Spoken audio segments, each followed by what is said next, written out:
बहुत स्वागत है। आपने अभी सुना मन की बात का 101वां अंक और आज प्रधानमंत्री ने अपने मन की बात के इस अंक को सेकंड सेंचुरी का प्रारंभ कहा। आज प्रधानमंत्री ने मन की बात की 100वीं कड़ी को मिले प्यार और सम्मान के लिए सभी का शुक्रिया अदा किया। युवा शक्ति कैसे भारत को नई ऊंचाइयों पर ले जा सकती है, इसका जिक्र लगातार प्रधानमंत्री करते आ रहे हैं और आज भी उन्होंने जिक्र किया कि कैसे देश की युवा शक्ति को सही दिशा और सही प्रोत्साहन मिले, इसके लिए जमीनी स्तर पर सैकड़ों कार्यक्रम चलाए जा रहे हैं। और इसी कड़ी में पीएम ने युवा संगम का जिक्र किया, कैसे ये एक बेहतरीन पहल है। पीपल टू पीपल कनेक्ट यानी कि बेहद महत्वपूर्ण है एक दूसरे की संस्कृति से रूबरू होना, एक दूसरे से जुड़ने के लिए एक दूसरे के अनुभवों को साझा करते हुए बांटते हुए आगे बढ़ने का एक बेहतरीन अवसर है। इसका प्रधानमंत्री ने जिक्र किया और इस मौके पर उन्होंने 2 युवाओं से बात भी की जिन्होंने युवा संगम में शिरकत की और कैसे उनको प्रधानमंत्री ने ये एक मंत्र दिया कि कैसे वो ब्लॉगिंग कर सकते हैं और अपने अनुभवों को पूरे दुनिया के साथ बांट सकते हैं। साथ ही हाल ही में जो प्रधानमंत्री जापान यात्रा पर गए थे, हिरोशिमा यात्रा पर गए थे, उसका जिक्र किया। हिरोशिमा पीस मेमोरियल जो म्यूजियम है वहां जाने के अपने अनुभवों को उन्होंने साझा किया और उन्होंने कहा कि कैसे हम अपने इतिहास की यादों को संजो कर रख सकते हैं, अपने आने वाली पीढ़ियों को बहुत कुछ सिखा सकते हैं इन यादों के जरिए, इस इतिहास के दस्तावेजीकरण की तरह। लगातार प्रधानमंत्री इस बात पर जोर देते आ रहे हैं और अब उन्होंने कहा कि कैसे पहली बार देश में सभी संग्रहालयों के बारे में जानकारियों को कंपाइल किया गया है और उसे एक ऑनलाइन डायरेक्टरी में समाहित किया गया है। उन्होंने आग्रह किया हम सभी से कि हम वहां जाएं और #म्यूजियम मेमोरीज के साथ अपने अनुभवों को साझा करें। जन संरक्षण को लेकर भी प्रधानमंत्री ने बात की। देश के हर जिले में 75 अमृत सरोवरों का निर्माण किया जा रहा है। गर्म मौसम की शुरुआत हो चुकी है और ऐसे में पानी से जुड़ी चुनौतियों का भी उन्होंने जिक्र किया और एक बार फिर उन्होंने लोगों से जल संरक्षण के लिए सार्थक कदम उठाने की बात कही। स्टार्टअप्स, इनोवेशंस, टेक्नोलॉजी के माध्यम से आज कैसे युवा तकनीक के माध्यम से और शोध के माध्यम से जल ही जीवन जैसे मिशन के लिए अपना मूल्य योगदान दे रहे हैं, बेहद शानदार काम कर रहे हैं, इसका उन्होंने जिक्र किया। जय जवान, जय किसान, जय विज्ञान के नारे के साथ अब जय अनुसंधान भी जुड़ गया है और देश के कई हिस्सों में कोऑपरेटिव्स की बात हो या फिर खेती जैसे विभिन्न क्षेत्रों में उल्लेखनीय काम किया जा रहा है। प्रधानमंत्री ने लेजेंडरी सिने आर्टिस्ट एनटी रामाराव की 100वीं जयंती पर उन्हें याद किया। सैकड़ों लोगों के दिलों पर राज करने वाले एनटी रामाराव ने सिने जगत में एक ऐसी विरासत छोड़ी है जिसका आज भी कोई सानी नहीं है।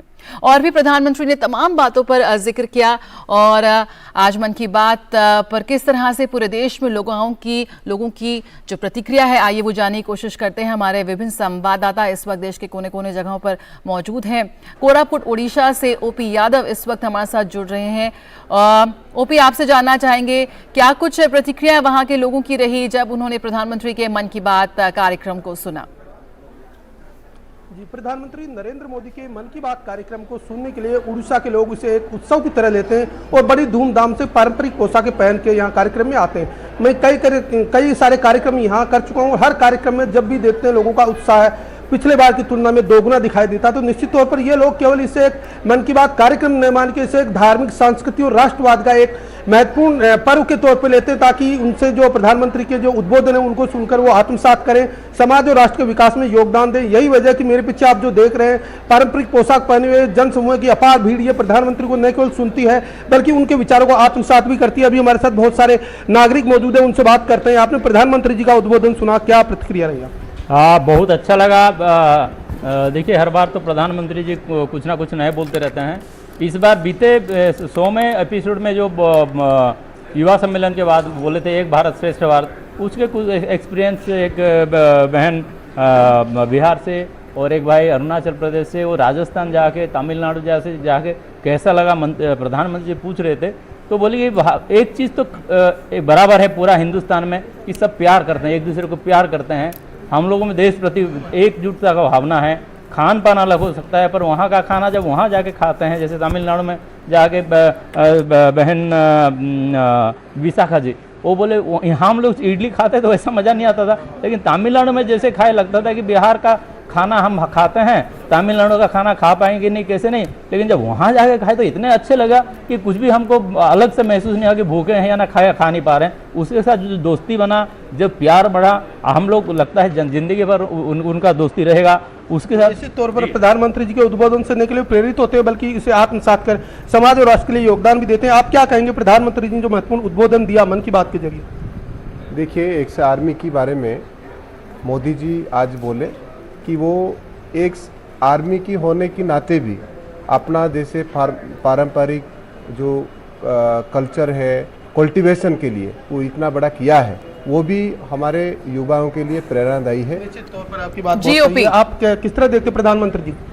देखिए, अब तो प्रधानमंत्री का ये मन की बात का जो बात है, ऐसा है जो पूर्व से पश्चिम, उत्तर से दक्षिण अपना संस्कृति को बजाय रखने के लिए आप जैसा बोले जो अभी ये पर्व के हिसाब से देख रहे हैं जनसाधारण पब्लिक लोग। निश्चित तौर पर ये महिला भी हमारे साथ मौजूद है। आप किस तरह देखते हैं जी, प्रधानमंत्री ओपी। जी का जो मन की बात कार्यक्रम है?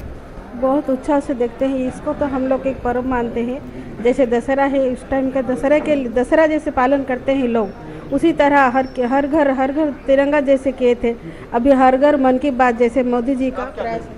हाँ, हम आज उड़ीसा कोरापुट जिला जो डिस्ट्रिक्ट है कोरापुट का, तो अभी हम जो है कुंद्रा ब्लॉक में है, आज ऐसे पालन कर रहे हैं मन की बात की, जैसे कि हमारा जो स्वाधीन वारा जैसे पालन किया था वैसे ही हमको एक खुशी की नजर आ रहा है।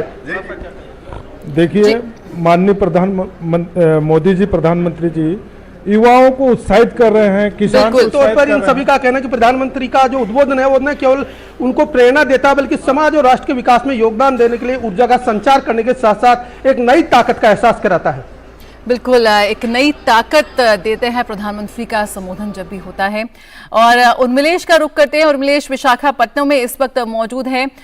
उर्मिलेश, तमाम मुद्दों का जिक्र किया प्रधानमंत्री ने अपने मन की बात कार्यक्रम में, जब लेकिन एनटी रामाराव का उन्होंने जिक्र किया। तेलुगु सिनेमा के शीर्ष अभिनेताओं, कलाकारों में वो शुमार है और आज भी उनकी विरासत उतनी तरह से संजोई जाती है जितना उसके समय में थी। किस तरह की प्रतिक्रिया आपको मिल रही है वहां पर प्रधानमंत्री के कार्यक्रम को लेकर? जी जया, बिल्कुल प्रधानमंत्री की ये 101वीं मन की बात है निश्चित तौर से जया। और कहीं ना कहीं जब पिछले अगर 100 मन की बात की अगर बात की जाए तो ऐसे तमाम लोगों का जिक्र जो है प्रधानमंत्री अपने मन की बात में करते हैं, जिनका कहीं ना कहीं एक सामाजिक योगदान होता है। कहीं ना कहीं वो समाज के लिए कुछ ना कुछ ऐसी नई चीज़ें करते हैं जिससे कि अन्य लोगों को प्रेरणा मिलती है। तो निश्चित तौर से आज की जो 101वीं जो मन की बात है, इसमें भी कहीं ना कहीं तमाम उन लोगों का जिक्र प्रधानमंत्री नरेंद्र मोदी ने अपनी मन की बात में की है, जिससे कि यहाँ बैठे तमाम जो लोग हैं सभी लोगों को कहीं ना कहीं प्रेरणा मिली है। हमारे साथ कुछ लोग हैं जया, जिन लोगों से हम बात करते हैं कि क्या प्रेरणा प्रधानमंत्री की मन की बात से मिली है। मैडम, आप मन की बात सुन रहे थे, क्या प्रेरणा और कौन सी ऐसी बात थी जिस बात से आपको प्रेरणा मिली है? माननीय प्रधानमंत्री जी ने आज 101वीं एपिसोड में बहुत खास बातों में बताए थे। आज युवा संगम में ग्योमर जी और विशाखा जी ने जिस तरीके से हासिल हुए और उनसे क्या क्या प्रेरणा मिली उनको, इन सब चीज़ों के बारे में और जल संरक्षण के बारे में जिन्होंने और ऑर्गेनिक फार्मिंग के बारे में और अच्छी बहुत खास बात यह है कि जय जवान, जय किसान और जय विज्ञान और जय अनुसंधान जिस तरीके से जोड़ते हुए उनके उद्देश्यों में बहुत सारी चीज खास बात ने बताई और जिससे हमको बहुत अच्छी तरह से प्रेरणा मिलती है। जी, हमारे साथ कुछ लोग और भी हैं जया। सर, आप मन की बात सुन रहे थे, कौन सी ऐसी बात है जिस बात से आपको प्रेरणा मिली है सबसे ज्यादा? टुडेज 101 एपिसोड में अवर एनटी रामाराव का विषय प्रस्ताव इज वेरी बहुत अच्छा है। NT Rama Rao is the pride of Telugu people and today प्रधानमंत्री raised this NT Ramarao issue. Very grateful. 100 years. We are very thankful to Prime Minister. At the same time, Yuva Sangam is interacting the other state people to another state is very good.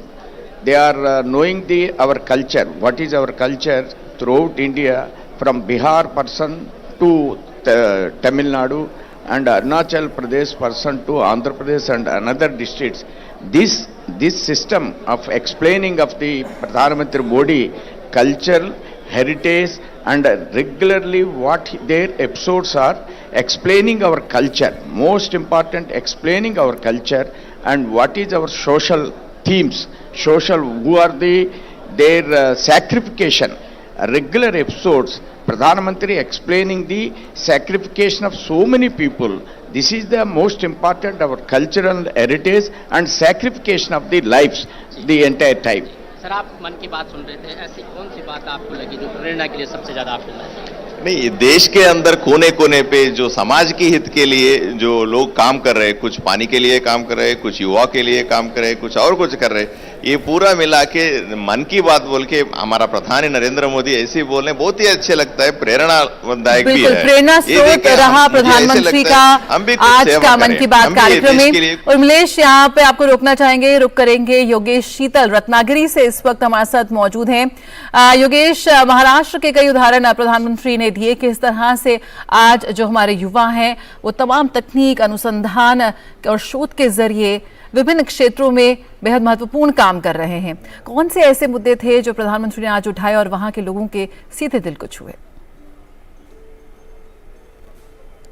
बिल्कुल, महाराष्ट्र का उन्होंने खास तौर पर जिक्र किया, नासिक का और रत्नागिरी का, जहां इस वक्त हम करें। अगर आप वीर सावरकर के बारे में अगर आप देख लें तो यही पतित पावन मंदिर है जहां पे उन्होंने सभी जो समुदाय के लोग हैं उनको एक्सेस दिलाया था। और इसके लिए यहाँ पे बहुत सारे कार्यक्रम भी जो है सांकेतिक रूप में आज रखे गए। जो लोग हैं यहाँ, हम चाहेंगे पहले उनसे बात करें। आप हमें बताइए, जो मन की बात का कार्यक्रम आपने इतने लोगों के साथ सुना, क्या आपको लगा कि किन चीज़ों पर उन्होंने जो फोकस दिया वो काफ़ी इंपॉर्टेंट रहा? नमस्कार। सबसे पहले आज 101 की मन की बात के कार्यक्रम में रत्नागिरी में आज बड़ी त्योहार पे सावरकर जी की जयंती मना रही और इस सावरकर की जयंती के अवसर पर अपने पंतप्रधान जी ने सावरकर जी को श्रद्धांजलि अर्पित की इस आज के प्रमुख कार्यक्रम में। और जो सावरकर जी का इस रत्नागिरी में जो वास्तव्य हुआ, इस वास्तव्य का याद करके इतिहास की पुनरावृत्ति हो, ऐसा पीएम मोदी जी ने याद किया। उन्होंने अपनी यात्रा का भी जिक्र किया। आप बताइए, जो मन की बात में उन्होंने जल संवर्धन बोला कि वाटर का कितना जो है वो वैल्यू है और कई तरह की योजनाएं भी सरकार चला रही है। आज़ादी के अमृत महोत्सव को लेकर आपको क्या लगता है किन विषयों? आज ये अपने पंतप्रधान मोदी जी का 101वां एपिसोड है। इससे पहले भी इस एपिसोड के बाद युवा को अच्छी प्रेरणा मिलती है। हमारे यहाँ के एक बार जो रत्नागिरी के अम्बा उत्पादक थे उनसे भी डायरेक्ट बात उन्होंने की थी एक मन की बात में। आज भी उन्होंने जो वाटर कंजर्वेशन और ऑर्गेनिक फार्मिंग के बारे में बोला है।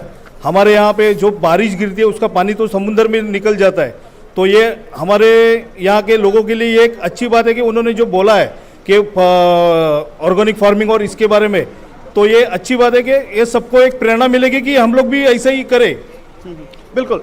मैडम, एक बात बताइए, जो एक भारत श्रेष्ठ भारत का विचार है, आप उसको कैसे देखती हैं? देश की विविधता है, उसको लेकर जो पीएम बार बार बोलते हैं। ठीक है, आप बताइए युवा समागम के बारे में। जो युवा समागम का कार्यक्रम प्रधानमंत्री जी के प्रेरणा से चालू हो रहा है, उससे एक अच्छी बात ये हो रही है कि भारत के विभिन्न प्रदेशों के युवाओं को अलग अलग प्रदेशों के युवाओं के साथ समन्वय और संवाद करने का मौका मिल रहा है। इससे एक भारत श्रेष्ठ भारत की भावना में इजाफा भी होगा। और दूसरी बात यह है कि अपनी जो संपन्न संस्कृति है देश की, वो हर राज्य में अलग अलग संस्कृति है, वो सभी युवाओं को उसका अनुभव करके एक विविधता में एकता जो अपने देश का ब्रीद है उसे जीने का मौका मिल रहा है। बिल्कुल, हमने ये भी देखा था पिछले दिनों कि जो हर राज्य का जो स्थापना दिवस होता है उसको भी बाकी राज्य जो है वो मनाए, उसका भी प्रयास जो है सरकार की तरफ से किया गया था। और रिसेंटली हमने देखा भी था कि सिक्किम का जो स्थापना दिवस था वो महाराष्ट्र में राजभवन में मनाया गया था। तो कुल मिलाकर एक भारत श्रेष्ठ भारत को लेकर बहुत सारे कार्यक्रम है जो कि धरातल पर भी दिख रहे हैं और लोगों में भी उसको लेकर काफी उत्साह का माहौल रहता है। बिल्कुल योगेश, हमने युवा शक्ति को सुना, आपके पीछे जो युवा थे उन्होंने युवा संगम की बात करी, साथ ही साथ जिस तरह से नासिक के शिवाजी डोले का जिक्र किया प्रधानमंत्री ने कि कैसे एक छोटे से गांव में रहने वाले व्यक्ति ने शोध और अनुसंधान के जरिए सफलता की एक नई इबारत लिखी है। और हम कोऑपरेटिव्स की बात कर रहे हैं, महाराष्ट्र में भी इस पूरे देश के साथ साथ महाराष्ट्र में भी कोऑपरेटिव्स जो हैं वो बेहतरीन काम कर रही हैं, सहकार से समृद्धि तक। कैसे इन तमाम चीज़ों से और प्रधानमंत्री के इस मंत्र से एक नया जोश भरता है और कुछ नया करने का जोश तमाम लोगों के बीच में आ रहा है। देखिए, सहकार से समृद्धि सरकार का काफी महत्वाकांक्षी कार्यक्रम था। अगर महाराष्ट्र को देखें तो महाराष्ट्र उन गिने चुने राज्य में है जहां सहकार क्षेत्र को लेकर काफी ज्यादा लोग जो उसमें जुड़े रहते हैं। गुजरात भी इस मामले में, गुजरात और महाराष्ट्र को अगर देख लें तो काफी महत्वपूर्ण है। और जब यहाँ पे एक सेपरेट मिनिस्ट्री बनी थी, उसके बाद से अमित शाह जो कि पहले मंत्री बने, उनका कई बार दौरा हुआ है। अगर आप देखें, अहमदनगर में वो आए थे, रिसेंटली पुणे में भी वो आए थे, तो अलग अलग कार्यक्रमों को उन्होंने संबोधित किया। एक कुल मिलाकर यही समाज जो है, यही मैसेज दिया गया कि एक सिंबॉलिक सिर्फ मिनिस्ट्री नहीं बनी है, बल्कि मिनिस्ट्री पे काम हो रहा है। अगर आप देखें तो सहकार के अलावा फिशरी मिनिस्ट्री जो है वो एक अलग से बनी, जो पूरा सागर परिक्रमा है वो चला, जो कि खुद उससे जुड़े जो मंत्री है पुरुषोत्तम रूपाला वो करें। 5वां चरण भी पिछले दिनों खत्म हुआ है। तो देखिए, तो अलग अलग मंत्रालय बनाया गया है ताकि जो चीजें मार्जिनलाइज थी, हाशिए पर थी, उनको मुख्य धारा में लाया जा सके और उनको जो है इस तरीके से सेटअप किया जा सके कि देश की जो अर्थव्यवस्था है या देश का जो ओवरऑल डेवलपमेंट है उसमें उनका कंट्रीब्यूशन हो जाए। हम जानते हैं कि भारत को विकसित देश बनाने का लक्ष्य जो है वो रखा गया है 2047 तक, और उसको लेकर कई स्तर पर काम कर रहे हैं। अगर आप पर्टिकुलर अगर आप बात करें महाराष्ट्र की, तो अगर आप पूरा पश्चिमी महाराष्ट्र ले लें या पूरा अगर आप विदर्भ का क्षेत्र ले लें, तो जो बेसिकली जो महाराष्ट्र का अहमदनगर वाला जो बेल्ट है, बेसिकली अगर आप पश्चिमी महाराष्ट्र को देख लें, वहां पे शुगर को लेकर, खास करके कोऑपरेटिव को लेकर काफी ज्यादा बातें होती है, काफी ज्यादा काम होता है। इसमें आप बारामती चाहें तो उसको भी शामिल कर लें, जहां भी पिछले दिनों निर्मला सीतारमण का भी दौरा हुआ था। तो अगर महाराष्ट्र में इन सब चीजों की बात अगर पीएम मन की बात में करते हैं, तो जाहिर सी बात है जो लोग यहां से जुड़े हैं वो सीधे सीधे कनेक्ट होते हैं, और कनेक्टिविटी जो है वही रूट और वही कोर रहा है। अगर आप पूरे मन की बात को देख लें तो बिल्कुल। और कनेक्ट की यहाँ पर बात हुई तो योगेश आप हमारे साथ बने रहिए, लेकिन विशाखापट्टनम का यहाँ रुक करेंगे। उर्मिलेश हमारे साथ जुड़े हुए हैं। उर्मिलेश, प्रधानमंत्री ने पीपल टू पीपल कनेक्ट की बात करी, युवा संगम की बात करी, जो बहुत ज़्यादा पॉपुलर हो रहा है, लोकप्रिय हो रहा है। एक बहुत ही बेहतरीन पहल है कि किस तरह से पूरे देश के जो युवा हैं वो एक दूसरे से जुड़कर एक दूसरे की संस्कृतियों से आत्मसात हो रहे हैं। और भी तमाम ऐसे मुद्दे थे जो प्रधानमंत्री ने किए, जो पूरे उत्तर से लेकर दक्षिण भारत को एक सूत्र में पिरोते नजर आ रहे हैं। क्या कुछ और वहां पर लोगों के मन की बात छुई है? क्या कुछ प्रतिक्रियाएं और आपको मिल रही हैं? जी बिल्कुल जया, अगर बात यहाँ पर जो तमाम लोग जो बैठे हुए थे मन की बात सुनने के लिए, क्योंकि जैसे कि हमारे दर्शक भी जानते हैं, तमाम जो है लोग जानते हैं कि प्रधानमंत्री की जो मन की बात होती है उसका जो इंतजार होता है वो तमाम लोगों को काफ़ी लंबे समय से इंतजार होता है, महीने के आखिरी रविवार को। तो निश्चित तौर से यहाँ पर भी लगभग 1000 से अधिक लोग यहाँ पर बैठ करके जो है मन की बात सुन रहे थे। और कहीं ना कहीं जो युवा संगम की बात हो या NTR की बात हो या तमाम ऐसे मुद्दे, जिन मुद्दों से यहाँ पर तमाम लोगों को प्रेरणा मिली है, और कहीं ना कहीं वो मन की बात सुनकर के उसको जो है आत्मसात भी करेंगे। जया बिल्कुल। उर्मिलेश, किस तरह से आप देखते हैं जल संरक्षण का मुद्दा है या फिर शोध और अनुसंधान का मुद्दा है? अगर हम दक्षिण भारत की बात करें तो तकनीक के मामले में IT सिटी कहा जाता है, पूरा थिंक टैंक कहा जाता है, सिलिकॉन वैली कहा जाता है। बैंगलोर वही है जो हमारे देश की सिलिकॉन वैली है। किस तरह से आपको लगता है कि वहाँ के युवा सही मायनों में प्रेरित होते नजर आते हैं प्रधानमंत्री, जब प्रधानमंत्री कहते हैं कि हमारे युवा है वही है भारत की असल शक्ति? जी जी बिल्कुल, हमारे साथ यहाँ पर जो मन की बात सुन रहे थे एक दर्शक वो हमारे साथ जुड़े हुए हैं। सर, मन की बात में प्रधानमंत्री नरेंद्र मोदी ने युवा संगम की बात की थी, आपको ये किस तरीके से प्रेरणादायक लगती है और देश भर के युवाओं को इसको किस तरीके से प्रेरणा मिली? देश में एक नारा दिया था, एक भारत श्रेष्ठ भारत। ये जस्ट नारा ही नहीं, वास्तव रूप में करने वाले एक बहुत बड़ी कार्यक्रम है। युवा संगम की द्वारा देश व्याप्त में जो युवा पीढ़ी है उनको देश में अलग अलग प्रांत जाके अलग अलग जो संस्कृति है उसको देखने के लिए और अपना के लिए ऐसा एक बहुत बड़ा मौका ऐसा मैं समझता हूँ। अरुणाचल की जो प्रांत की लोग जाके गुजरात में, और जो बिहार के लोग तमिलनाडु में जाके तमिलनाडु की जो संस्कृति, रीति रिवाज और खाने पीने का जो तरीका है वो अपनाने के लिए जो काम किया था वो बहुत बड़ी काम है। इसकी वजह से सब लोग, हम सब एक है, ऐसा एक मन में लगने के लिए जब युवा पीढ़ी को ये सब लगेगी तो भारत जरूर श्रेष्ठ बनेगा। ऐसा एक बहुत बड़ी नारा, और नारा की द्वारा एक कार्यक्रम बहुत बड़ा कार्यक्रम है। और जस्ट ये नारा ही नहीं, जय जवान जय किसान जय विज्ञान और जय अनुसंधान का जो नारा जो हमारी पिछले प्रधानमंत्रियों ने दिया था वो सबको वास्तव रूप में लेने के लिए एक नौजवान जो एक्स सर्विसमैन बिल्कुल और उमेश, जिस तरह से जो हमारी अनेकता में एकता है, जो हमारी विविधता है, वही हमारी शक्ति है और लगातार प्रधानमंत्री इस बात को दोहराते आ रहे हैं। और इसी के साथ इस खास कवरेज में इतना ही। यहाँ पर रुकेंगे छोटे से ब्रेक के लिए, जल्द हाजिर होते हैं।